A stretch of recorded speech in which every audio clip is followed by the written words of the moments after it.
ಇನ್ನು ಚಲಿಸುವ ಮೋಡಗಳು ಸಿನಿಮಾದಲ್ಲಿ ಅಭಿನಯಿಸಿ ಸಾಕಷ್ಟು ಹೆಸರು ಮಾಡಿದಂಥ ಅದ್ಭುತವಾದ ನಾಯಕಿ ನಟಿ ಸರಿತಾ ಅವರು ಇನ್ನಿಲ್ಲ ಅಂತಲೇ ಹೇಳ್ಬೋದು. ಆಗ ನಿಜಕ್ಕೂ ಏನು ಆಗಿದೆ ಸಂಪೂರ್ಣ ಮಾಹಿತಿಯನ್ನು ನಿಮಗೆ ಕೊಡ್ತೀನಿ. ಅದಕ್ಕೂ ಮುನ್ನ ಚಾನಲ್ ಸಬ್ಸ್ಕ್ರೈಬ್ ಮಾಡಿಕೊಡಿ ಸ್ನೇಹಿತರೆ.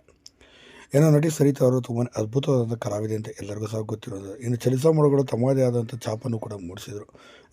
ರಾಜ್ಕುಮಾರ್ ಅವ್ರ ಜೊತೆ ಸುಮಾರು 15ಕ್ಕೂ ಅಧಿಕ ಸಿನಿಮಾಗಳಲ್ಲಿ ಅಭಿನಯಿಸಿದರು. ಅದರಲ್ಲಿ ಹೊಸ ಬೆಳಕು ಕೂಡ ಅತಿ ದೊಡ್ಡ ಮಟ್ಟಿಗೆ ಬ್ರೇಕನ್ನು ಕೂಡ ತಂದು ಕೊಟ್ಟಿತ್ತು.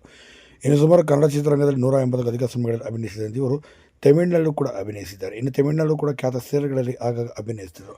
ಸದ್ಯ ಏಕಾಏಕಿ 2004ರಿಂದಲೂ ಕೂಡ ಸಂಪೂರ್ಣವಾಗಿ ದೂರ ಉಳಿದ್ಬಿಟ್ಟು ಚಿತ್ರರಂಗದಲ್ಲಿ ಅಂತಲೇ ಹೇಳ್ಬೋದು.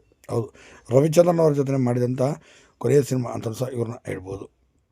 ಹೌದು, ದಶರಥ ಎಂಬ ಸಿನಿಮಾದಲ್ಲಿ ಕೊನೆಯ ಪಾತ್ರವನ್ನು ಇವರು ನಿರ್ವಹಿಸಿದ್ದು. ಇದಾದ ನಂತರ ಇವರೆಲ್ಲೂ ಕೂಡ ಕಾಣಸಿಗಲಿಲ್ಲ. ಇನ್ನು ನಟಿ ಸರಿತಾ ಅವರು ಎಲ್ಲಿ ಸರಿದ್ರು ಅಂತ ನೋಡ್ತಾ ಹೋದರೆ ಏನೋ ಗಂಡನಿಂದ ಸ್ವಲ್ಪ ಸಾಕಷ್ಟು ತೊಂದರೆಗಳನ್ನು ಕೂಡ ಅನುಭವಿಸಿದ್ರು ಅಂತ ಹೇಳಲಾಗುತ್ತೆ. ಇದರಿಂದ ಸ್ವಂತ ಗಂಡನಿಂದಲೂ ಕೂಡ ಈಗ ದೂರ ಉಳಿದ್ರು ಅಂತ ಸಹ ಹೇಳಲಾಗುತ್ತೆ. ಈಗ ಸ್ವಂತ ಉದ್ಯಮಗಳನ್ನು ನಿರ್ಮಾಣ ಮಾಡಿ ಸ್ವಂತ ಉದ್ಯಮಗಳನ್ನು ಕೂಡ ನೋಡ್ಕೊಳ್ತಿದ್ದಾರೆ ಅಂತಲೂ ಕೂಡ ಹೇಳಲಾಗುತ್ತೆ. ಹಾಗೆ ಸಮಾಜ ಸೇವೆಯನ್ನು ಕೂಡ ಮಾಡ್ತಿದ್ದಾರೆ. ಸದ್ಯ ಈಗ ಸರಿತಾ ಅವರು ತಮಿಳುನಾಡಿನ ಚೆನ್ನೈನಲ್ಲಿ ಈಗ ವಾಸವಾಗಿದ್ದಾರೆ. ಈ ಮೂಲಕ